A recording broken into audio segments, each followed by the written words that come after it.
Unveiling the Layers of Restoration, a Journey Through Language. Hello, language enthusiasts. Today, we're diving into a fascinating English word, restoration.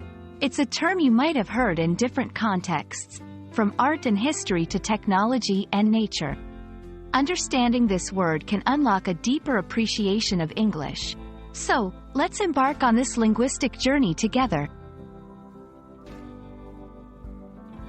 Restoration primarily refers to the act of returning something to its original condition. It involves repairing, rebuilding, or revitalizing. Imagine an old, faded painting being carefully cleaned and repaired to look as it did when first created. That's restoration in action. Historical and cultural context. In history and culture, restoration often refers to the return of a previous state of affairs, especially in terms of government or leadership. The Restoration period in British history, for example, marks the return of Charles II to the throne in 1660. Art and architecture. In art, restoration is about preserving and repairing artworks, buildings, and historical monuments. It's a delicate process of bringing back the original beauty without altering the fundamental essence. Technology and data.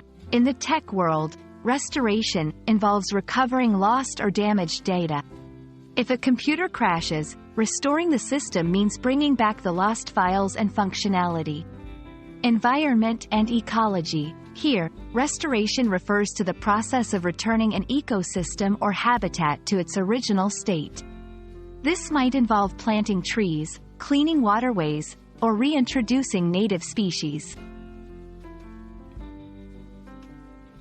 Let's see how to use restoration in various sentences. The museum is closed for the restoration of ancient artifacts. After the cyber attack, the IT team worked on data restoration. The Wildlife Restoration Project has successfully reintroduced several species into the national park. We hope this exploration of restoration has enriched your understanding of this versatile word.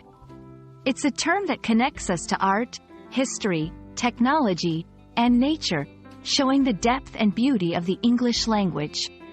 Keep exploring, and see you in our next linguistic adventure.